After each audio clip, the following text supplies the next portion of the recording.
I don't want to go back to the phones, but you worry about students recording things that you say. There are laws in the state of Florida that allow students to do that. So, in particular, I started teaching about psychedelics because a few reasons. Probably the biggest reason is that there's so much going on in the world with these things that I want my young students, especially the medical route students, to really start thinking about these things from an evidence point of view. But I have to be careful that when I'm teaching about these things in the classroom, that I'm not saying something that a student may try to record and use against me.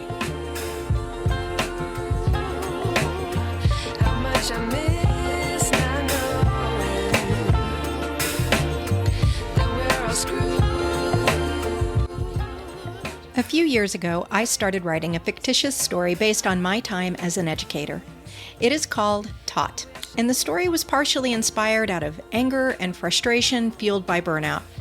Okay, actually it was more than partially inspired by anger and frustration.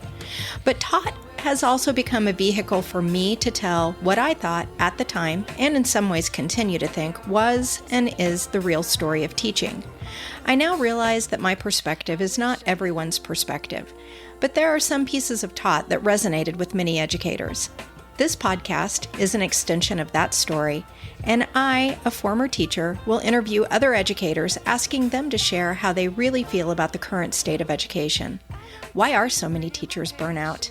Why are so many, like me, leaving the field? We likely won't solve any problems or come up with any solutions, but we can create a community of voices that maybe begin the conversation around how educators can take back teaching. I'm Melissa LaFour. Welcome to Taught, the podcast.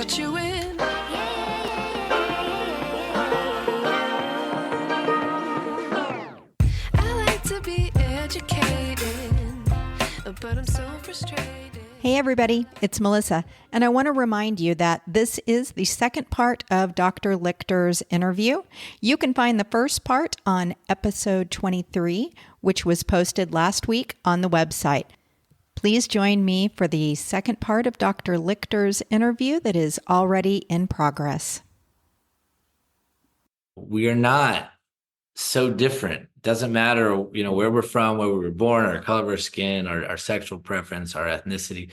We're human beings.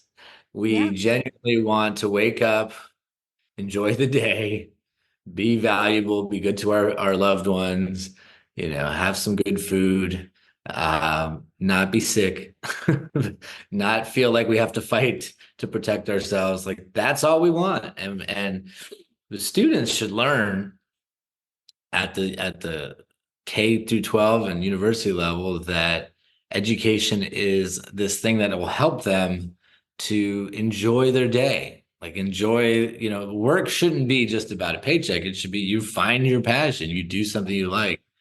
And so we need to not, let the forces of, us versus them, which I just see it pervasive in the news. I see it pervasive everywhere. So it is. And like I said, I just did a rant about this a few days ago about, somebody's got to win in every exchange. And I do think, so this is going to kind of lead me into my next question. I feel like that is something that has changed in my lifetime. And I'm a little bit older than you, but I remember being able to have legit arguments and nobody threw a punch and nobody, like, people spoke after them. I remember, my grandparents disagreeing with whoever was visiting at their house on a Sunday, and their voices would get a little loud. And then later everybody hugged each other and went home. And that was that. And boy, that seems to have been lost.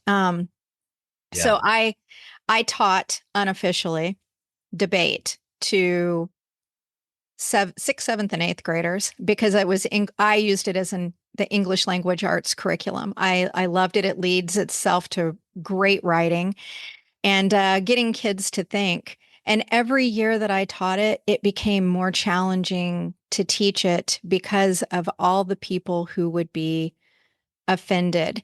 And when I left that job, I didn't take that with me. I wanted to. I wanted to continue to teach kids to have those conversations, but I felt as an educator that I was putting my own career on the line by continuing to encourage kids to talk about controversial things in the classroom because there are so many opinions and what have you. And I do think the sciences, well, I guess you could argue either way. I was going to say the sciences, it's a little bit easier to keep things black and white. And that depends on what lens you look at it through, really. Uh, English, we do a lot of analysis and we do a lot of opinions. And so I always felt like debate was a good fit there. I am going off on a bird walk here, so let me bring it back. Um, in my time, these are just a couple of the changes that I have seen in terms of education. Now, I don't think I would go into a middle school or high school classroom and say, "Hey, let's talk about the Supreme Court's decision on abortion." I think I would do everything I could to steer clear of that topic.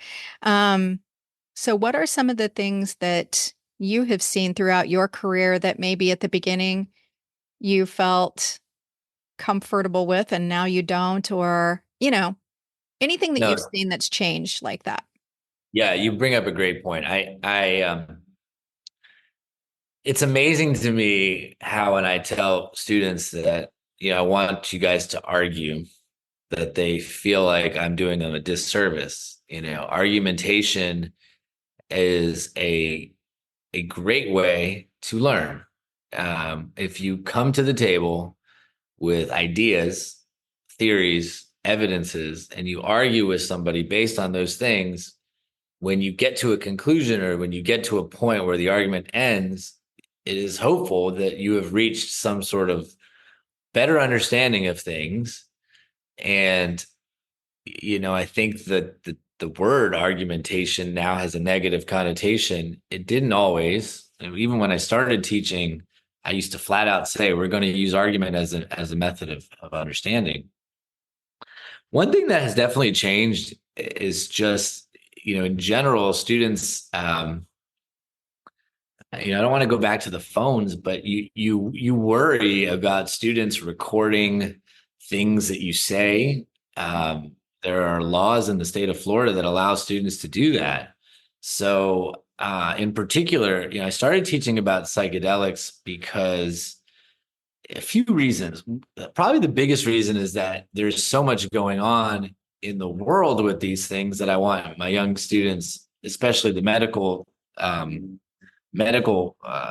route students, to really start thinking about these things from an evidence point of view. But I have to be careful that when I'm teaching about these things in the classroom, that I'm not saying something that a student may try to record and use against me. Yeah. It's I've seen it happen before. I think one of the only reasons I don't worry too much is that I personally don't say things that I think are inappropriate. I mean, I've even read my feedback from the students at the end of the semester. One of my favorite was, we were really frustrated with Dr. Lichter because he never tells us his opinions on psychedelics. I'm like, if they can pick up on the fact that I am consciously, because, I do recognize it as the figure in the front of the room, that they're not just learning from you, but they're also modeling your behavior. So if I went up there and said, do this, legalize this, or prohibit this, they might walk away and go, oh, okay, we should legalize this or prohibit this. And that's not what I want them to do. I want them to kind of, instead I'll say, let's read this paper. What did you think? What was the evidence provided? What was the methods? What are the criticisms? Now go back and write, a piece that argues, in favor of either the criticisms or the support. But I do think I do think that there is a fear that students might record something that you're saying, and so faculty are sometimes a little bit more reserved. Um, and just in general, I mean, I'm going to go back to it. I think besides the recording, my biggest concern is that I'm just not as interesting as the phone. If you think about, I remember when we did not have when I started, I had a flip phone, and I used to have students that made fun of me because the iPhone had come out back in like 2010, and I was still using a flip phone until like 2012 or 2013. But now you have like short video clips, right? These reels that Hmm. suck you in. It's like almost like watching television, but 24/7. And it's just not, it's so hard to compete with a curated video that has somebody spent hours on. Classes can be slow to kind of get going, and I'm just not as competitive with the telephone, and I know that. In the beginning, I had um, a policy very early on that like you couldn't be on your phones at all, but I learned pretty quickly that that doesn't work either because being you know uh, prohibitive only made some people want to do it more, or it just made them angry. It didn't help. And then we started realizing we could use the phones as tools for digging onto the, internet and finding information. So yeah, I think one of the biggest things is just the fighting against that phone generation. It would be great. And I often think about just creating a class where I just don't let them use it at all, and it doesn't have to be negative prohibitively. It just has to be understood. This is what it is, become I a Lichter. totally think you should do this. And I will tell you why. And I cannot think of her name. It's Laura or Laurie something, the lady who does the happiness lab. Do you know who I'm talking about? She created a whole class on happiness and what the strategies for happiness are. Oh my gosh. I am so sorry, Laurie, that I don't remember your name. She's quite famous for doing this. But she didn't think anybody would come to the class. Who wants to take a class on happiness? And it's again, I'm really bad at remembering things like this. It's Yale or Harvard that her class is at, and everybody wanted to take it. It was completely full. They had to create more classes, and I am so curious. See, it's easy for me to say, "Oh, you should do this," but I'm very, very curious how that generation would respond to Yeah. the idea of taking this class and being away from your phone for the duration of a semester, when you're taking this class. It would be so fascinating. Two things come to mind. I was just in Amsterdam at a conference, and I was talking with a friend of mine, and she has a younger sibling. Um, or maybe it was like a niece or something, but she was telling me about her niece and her friends were investing in stupid phones, that they were actually buying phones that did not have access to the internet. They just allowed you to like, make phone calls and Yeah. texts, basically the flip phones. And this is a growing trend. And I loved this story because um, rather than it be me that's trying to prohibit, if young people are starting to recognize these things are bad for them, as a everyday thing, then maybe there's a way we can come together as educators and young people who are trying to reclaim their social and you know their their capabilities by Yeah. reducing. um I don't want to seem like a negative Nancy who's only caught up on how bad the phones are. But if I am very honest with you, I think all educators battle this because, when we were kids, even though you and I may be slightly different in age, we probably had the same thing. Like, you couldn't bring your television to school. So you only watched it when you were home. And when you were at school, you played with your friends. Maybe you doodled, maybe you had a pen and paper, and maybe on the sides of your sheet you were not fully focused, but it's different than having like the television in your pocket and watching it 24/7 and just rewiring the brain to just want that. Um, and I Well, think I that's think the that's some of the research that they've done on this, that when the phone is there, there's an addictive quality to it. So then yeah, to expect the adolescent brain to overcome that addiction in the moment is really a big ask. yeah, yeah. Um, all right, since I don't want to talk about phones anymore, we should think about other directions I can take in Okay. podcast. So, well, I also want to say this may be changing on a different level because I know that in the Seattle area, one school's done it, multiple schools are expected to do it. They are doing a cell phone ban for this upcoming school year. So, more to come. We'll see how that goes. Okay. So, let's move us towards the end of this so I don't keep you on here all day. You're a very interesting guy. I could talk to you all day.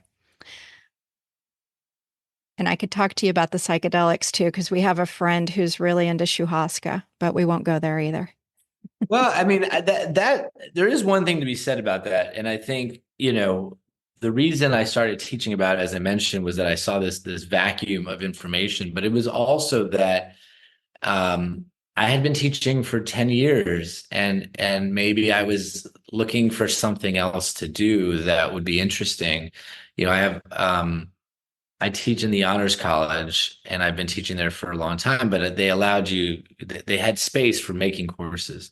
So I have a course on sports that I do called the Tao of Sports that ultimately um, that came out of this idea that if you like in a physics book, you'll sometimes get a question like, a quarterback throws the ball at this angle and this, force behind it. How far does it go? And I thought to myself, there's way more you can learn about life through sports than just, one physics problem. Oh, So we use sports as like the vector by which we study psychology, philosophy, nutrition, and then I have my students like run a 10K and kind of experience um, a training plan, an endurance event, and it's really a great course. And then I also created the psychedelics course. And so these were kind of like, how does an educator de- defy burnout?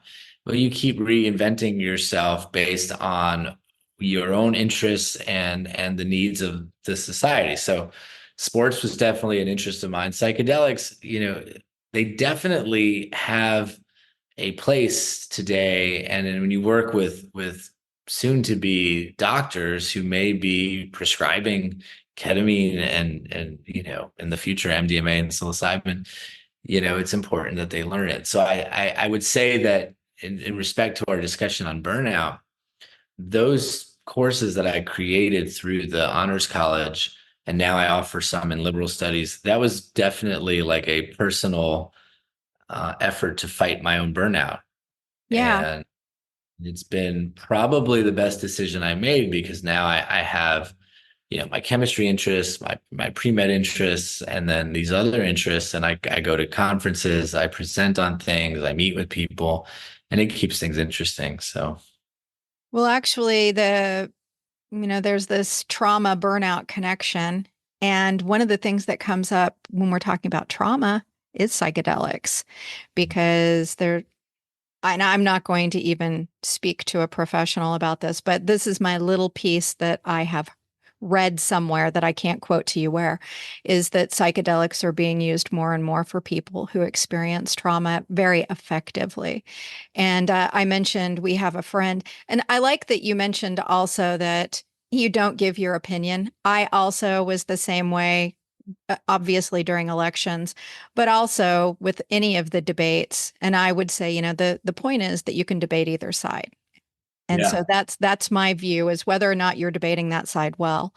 But when it comes to the psychedelics thing, I really felt what you were saying because we have had very normal, not just informative discussions with this friend of ours who periodically, does shuhasca. My husband's from Brazil, so I'd say it's a little more common for people in Brazil to run into other people who, ex- you know, do this kind of thing. But it's never been a uh, inflammatory conversation either direction. It's just Yeah. normal. This is what he does. So even though I don't like to give my opinion in class, I'll give my opinion here. Um, I think our drug policies and our drug war and our drug education have been pretty misguided for the last 20 or 30 years. We're seeing a lot of changes. We're seeing, obviously cannabis is probably the first that, it's now legal medicinally almost everywhere and recreationally, more than half of the states have that. Um, so that shift is basically different than when I grew up. And the recognition is these things are not necessarily going to ruin your life. They're not any, cannabis is really not that far off from alcohol. If in some ways it may be even better in that it doesn't tend to be uh, linked to violent behavior or to as much crime as perhaps alcohol or other drugs are. But with psychedelics, one of the things that's probably the most important is number one, these are non-physically addictive. And so there's not really a risk of, not all psychedelics are designed the same. Some of them are lumped into the category, even though they don't even look chemically similar. Um, but because they're not physically addictive, the risk that somebody is going to take, LSD or psilocybin and then continue to take it and ruin their life, it's just not physically possible. I mean, it's not likely. Um, but what we're finding is that when we go back to the evidences prior to the Controlled Substance Act of 1970, there was a lot of research being done on psychedelics and things like alcoholism, things like trauma, things like depression. And I'm reading a fabulous book right now. In fact, if your audience is interested, this book that just came out called Psychedelic Outlaws by Joanna Kempner. And it's basically a group of people that were suffering from cluster headaches in the 90s that had started experimenting with psychedelics and recognizing that it actually reduced their cluster headaches. And these cluster headaches, these are not like migraines or regular headaches. These are like people talk about committing suicide, Yeah. having these. And the history books will show you, if you look carefully, that this group called the Cluster Busters, that had like an online page and everything in the late 90s, they recognized the benefit of this thing and specifically low dose. So you're not necessarily having to have like a mystical experience, in order to get the medical benefit. But there are things that, because of our very prohibitive policy, we're not able to study these things. And I don't particularly believe, it's not my opinion that psychedelics are a panacea and that everybody's going to be happy and not suffer from trauma because of them. But just the prohibition has limited our ability to kind of experiment and understand them better. Um, and you have to understand the historical context because in the 60s we had race issues, we had war issues, we had civil rights issues, lots of stuff, and it got lumped in there. People were using these things because they were not illegal, got out of hand for the public. It became a weaponized political issue. But now, we're 60 years removed from the 60s. People are suffering from things that maybe can be helped by these compounds. We need to learn to consider a path forward that is, again, a middleist perspective. And I think this is where, even when I teach this stuff, I've been noticing one of my biggest objectives is to de-escalate polarization of views. So you have kids that come in that, they'll say, oh, psychedelics are going to cure depression and they're going to, cure PTSD. I saw it on the news. That's how they work. And I have to tell those people, Well, how do you know that? There's some clinical trials. There's some, you're hearing it from friends, you're hearing it from the news. Let's look more carefully at the information. Clinical trials don't necessarily have more than maybe 15 people in a trial. And we have billions of people in the world. How much can you put faith into that? And then I'll have students that come in and say, well, LSD will fry your brain. If you take 7 hits of it, you're clinically insane. Nobody should do it. And I say to them, well, where did you get that information from? Who decided that 7 hits? What is 7 hits? Where did that, where do some of these ideas stem from? And then we dig into the information. So I think, it ultimately, it's important in the discussion on anything to kind of be sure that we are going forward responsibly. I think that's really, you know, even like you're saying, some people who are suffering from traumas, I think we need to still be sure that psychedelics are the best route for each individual. Um, there's a lot of discussion now, especially in the space of um, trusting the data is difficult because um, well, there's a bunch of reasons, but one reason is a lot of people who do the research may be psychedelically inclined to do so, meaning they had an experience in their life, it was positive, they become a researcher, and now every bit of their research tends towards the positive.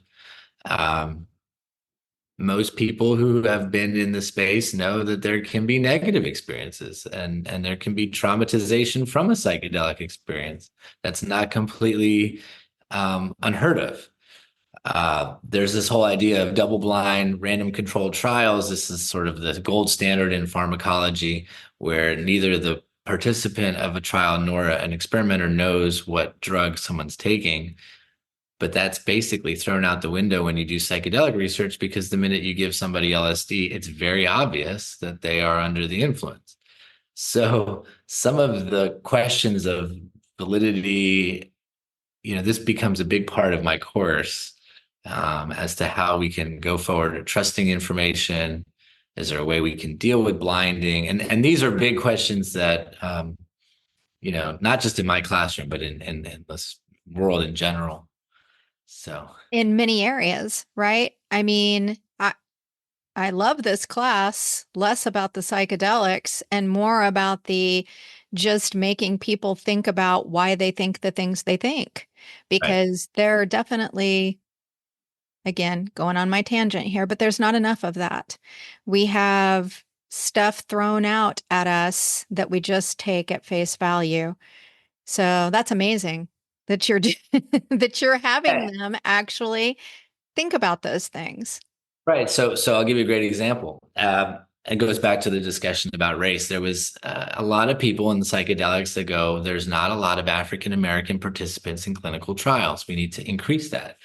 Well, the actual response to that is there's not a lot of African Americans in almost any medical pharmaceutical clinical trials. This is a national problem that has more to do with our system of uh, drug development and research that oftentimes is in itself a broken problem, not specific to psychedelics.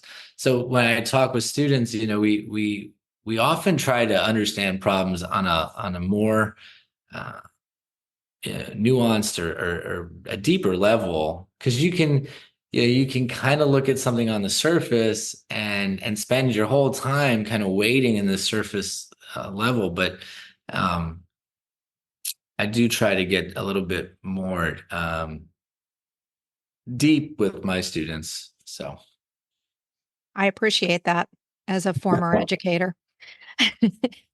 Okay, so switching gears once again, I'm going to give you a imaginary magic wand.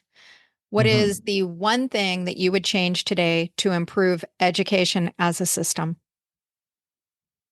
God, what would I do to change education in the system? I would require physical education at every level. and that includes university. I think this is probably one of my biggest complaints is that a lot of kids leave high school where they played sports and then they come to college and there's just not a requirement of it. And, the obviously the cliche freshman 15, comes from something like you basically take young people and convince them, no, you just have to be in classes and, stay up late. And so I would, if I had a magic wand, I would require physical education at every level. This may surprise you. The rinky-dink university that I went to, I graduated in 2008. I told you I went later in life. Ottawa University, Ottawa, Kansas, had a requirement. Get out of here. As a middle-aged woman, I was forced to take golf with a bunch of college kids. However, I finally learned how to play golf. So that was nice. And the other one that I took was karate. So Speaking of Ottawa, Kansas, I actually ran a 100-mile race in Ottawa, Kansas that ran across rails to trails. There was a lot of really nice, like I think it's called the Prairie Spirit Trail or something out it is. there. No way. No way. I used to ride my bike on that trail all the time. Yeah. Yeah. That must have been a pretty easy run for someone like yourself. It was cold. I think I did a 50 miler on that race actually. And it was probably my fastest 50 mile. It was something like 9 hours or 8 hours and 50 minutes or something like that. But it was very fast because it was very cold and you did not want to slow down. Yeah. And it's very flat, I feel. Very, I feel that trail is very flat. you'd be running along like a little gravel trail and then you see a little town. And I do remember Ottawa was one of the ones, I think we started in Ottawa. Yeah. That Yeah. is crazy. Crazy. Yeah, well, we had a little physical fitness requirement at our little university there. And I Well, and I fulfilled think, it. and I think there's another guy, John Ratey. John Ratey wrote a book called Spark, the revolutionary science of exercise in the brain. And it's not revolutionary anymore, but it came out maybe 15 years ago. And Ratey, wonderful gentleman, actually joined for a book club that I hosted with his book. But he ultimately suggests, like, if you really want students to do well, have them exercise in the morning before they come to school. It kind of upregulates a lot of the neurotransmitters that are valuable for learning, like norepinephrine, in particular. And and he showed evidences of schools that had like a period zero, uh, PE thing where they gave kids watches, they made it cool, they made it fun, like watch your heart rate go up, try to beat your fastest times. And these kids did really well in the classroom. So I'd love to see my students come to class having exercised. And if, we can't convince them with, you know, any other means, we should require them to. Yeah. Well, I think you're right. And I think that we should have a lot more physical education requirements even when they start school, because a lot of kids are coming from spaces where physical activity was not part of the home culture. Um, so I'm going to go on another little bird walk here, but it does speak to your point because I think this is a really valuable one for listeners of all fitness levels. Um, for myself, I would not say that I've actively been a fit person throughout my life. I've always enjoyed hiking and biking and that kind of thing, but I've had some weight struggles and what have you. And over the last 2 years, I suffered from burnout from my career. And then we sold everything and we started this journey to Portugal. And we went to Brazil for 6 months and now we're in Portugal. And what I have discovered is that I really suffer from transition syndrome, which I had suspected before just moving from state to state, having big moves in my life. But going to different cultures really kind of brought this out in me and really put me in and I'm not really a person that gets depressed easily, but I was definitely depressed about 6 months in to the journey. And really the only thing that pulled me out, which I didn't seek out any other help, but I started exercising. And I could tell a difference the first week. I started out walking. And so then I added a couple of Pilates classes, and then I added a couple of more Pilates classes and a little more walking.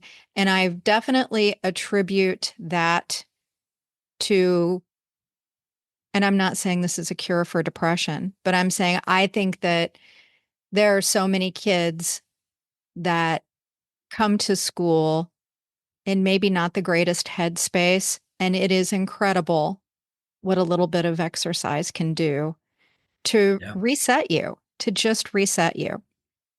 Yeah. So, Yeah. There was a paper that came out in February that was a meta-analysis of antidepressant activity of exercise, and it was shown that like dancing had like a pretty good antidepressant effect. Walking and running did as well.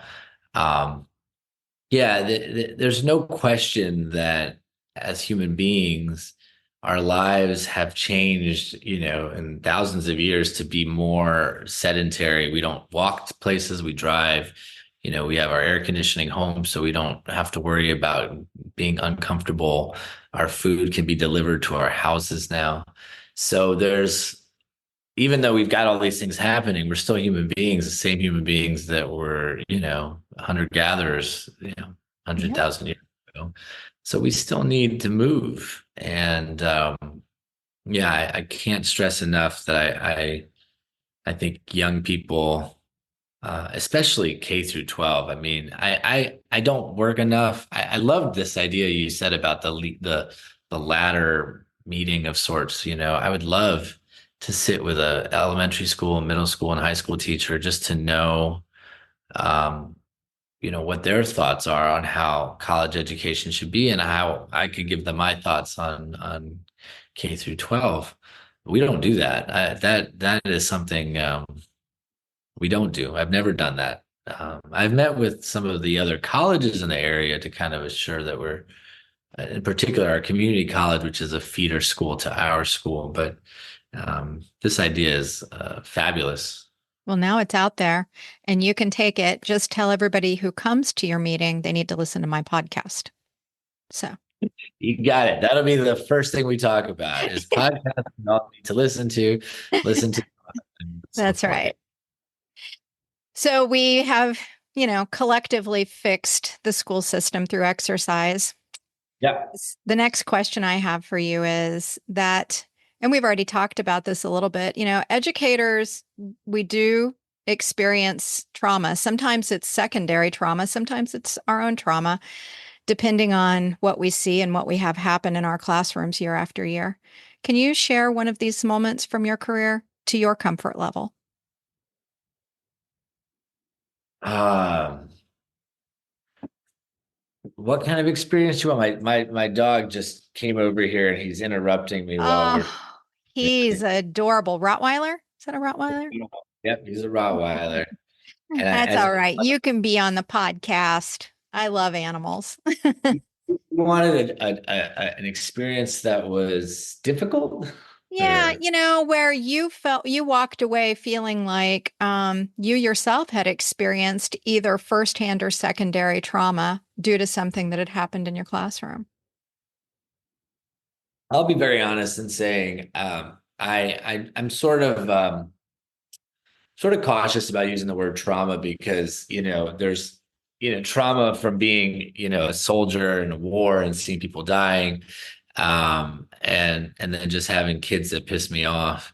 So I don't know about fully traumatic experiences I've had as an educator, but I've had some really upsetting. I just recently had a student in that sports class I was telling you about.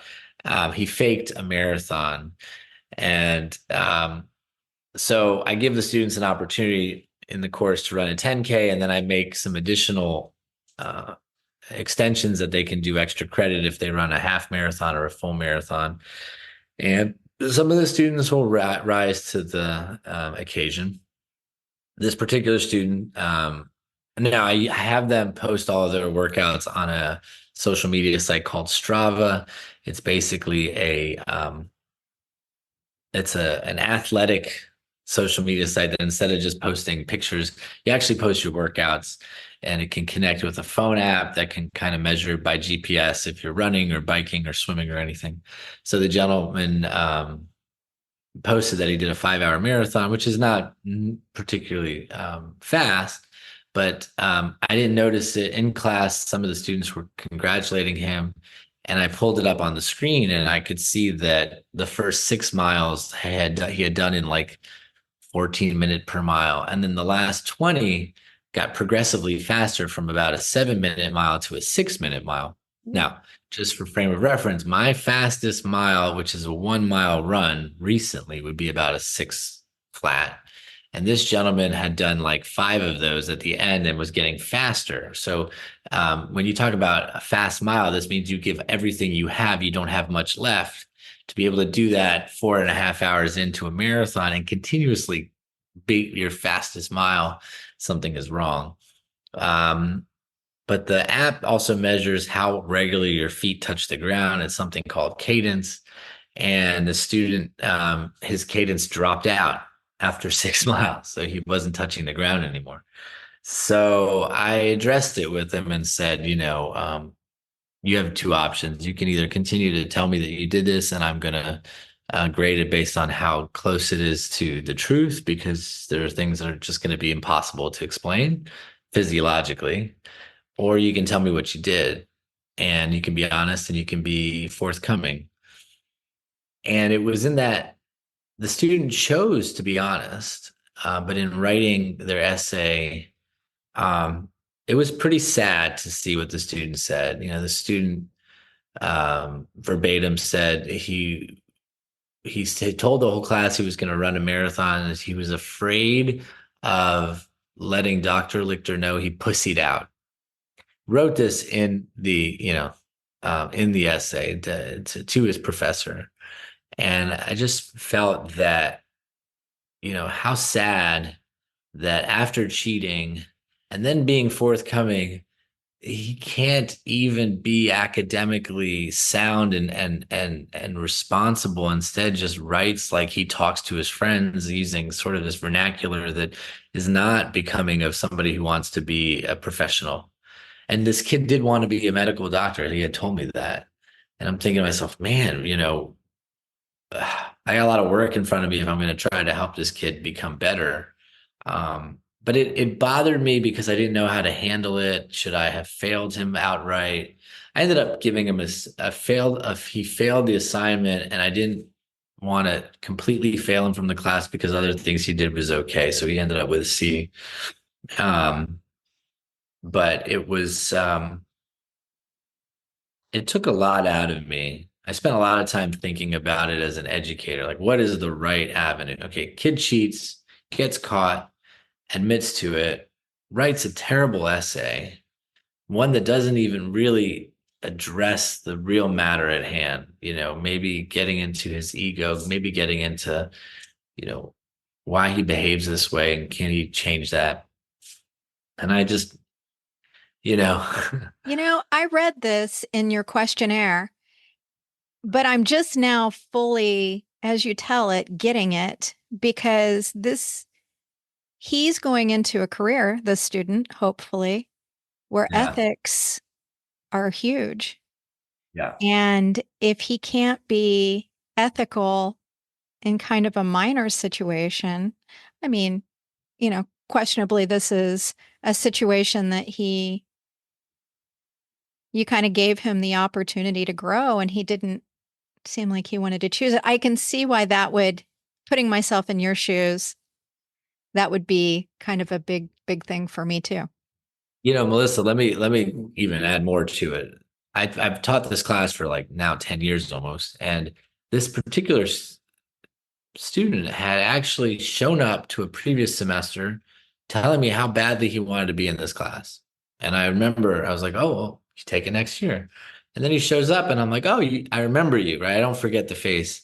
And he's obviously really wanting to be in the class. And then during the class, he had an attitude almost from the get-go of not buying into the material, not necessarily wanting to engage argumentatively, but just very resistant to doing things. He wrote some things that were just not very good.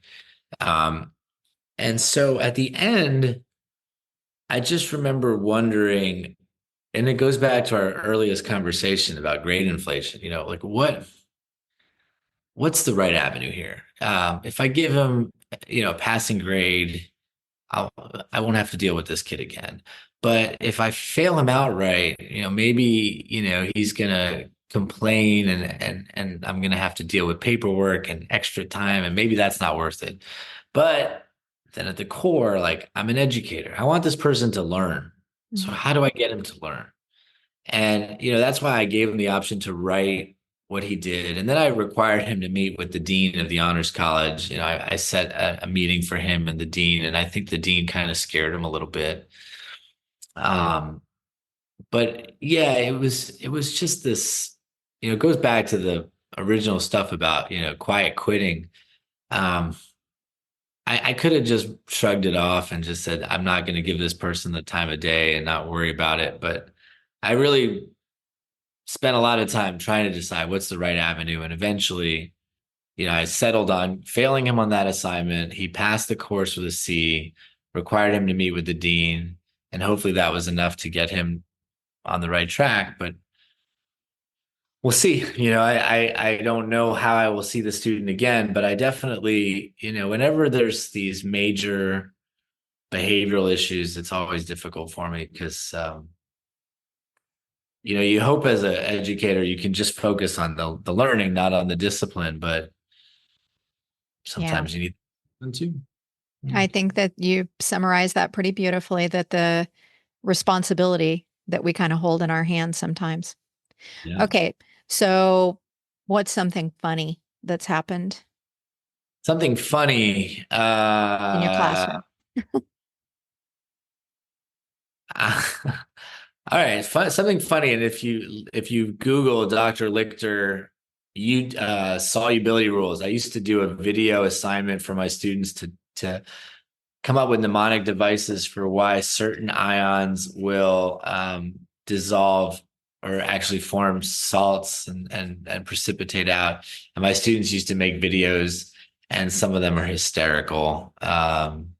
They, they've I can't even tell you half of the things they would put my head on people's bodies. Uh, I back then, this is 10 years ago. I guess I was Rick rolled, right? They had put me on the body of Rick Astley singing "Never Gonna Give You Up." Um, they did some funny things, and I used to enjoy that a lot. It was kind of not so educational, even though I eventually did publish a paper about using. This is so funny. 2012, there's a paper that I published that says using YouTube as a method of learning. I mean, using YouTube to learn solubility rules. This was how early on in the world, like using YouTube as a platform to learn, right? I actually had to publish a paper on how you could use YouTube to learn in Well, 2012. now I am definitely going to have to link that in the show notes so we can Sure, sure, see yeah. you singing, never going to give you up. So, It's out there. It's out there. It's funny. Yeah. and finally, brings us kind of to the end here.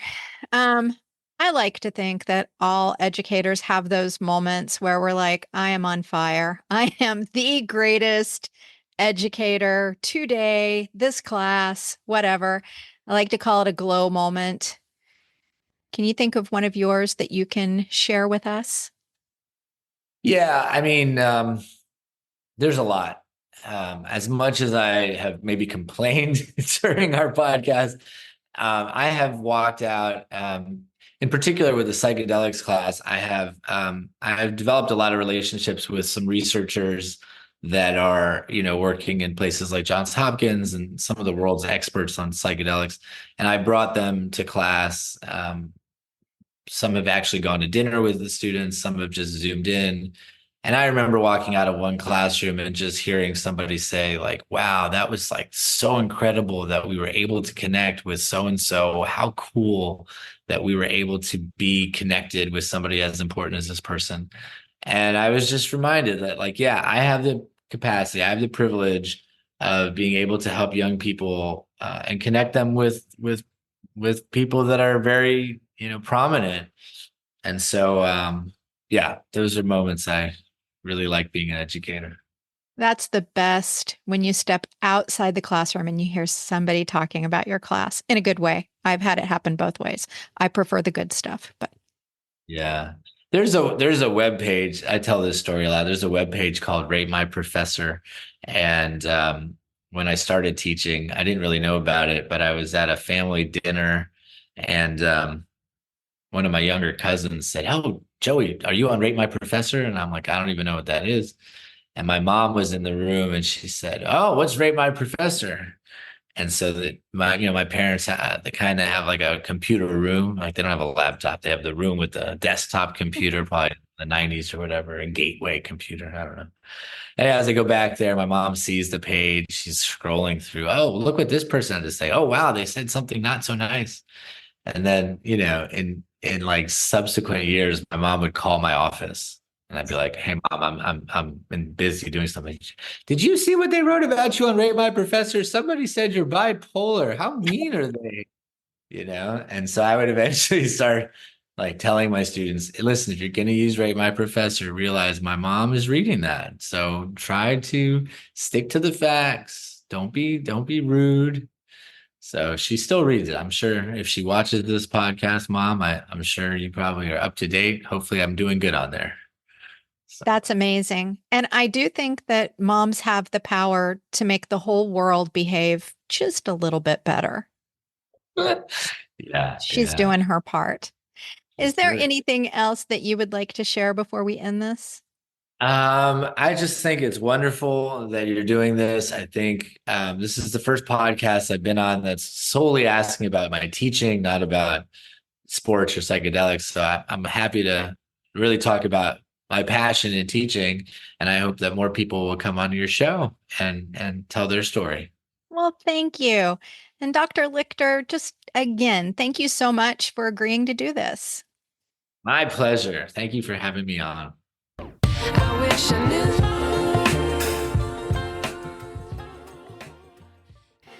Today's episode was produced and edited by me. The theme music is by Otis McDonald featuring Joni Inez.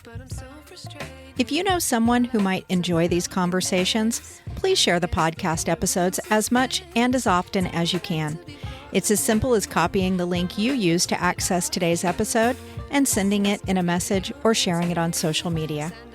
I'm a small, independent operation, and your shares broaden our audience. Perhaps you or someone you know will be inspired to talk about teacher burnout.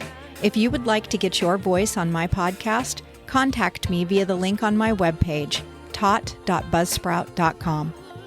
Coach, speaker, and author Rashid Ogunlaru said, "It may take many voices for people to hear the same message." Join me in being one of the many voices rising up to get the message out around educator burnout. This is Melissa LaFleur. Thank you for listening to Taught, the podcast.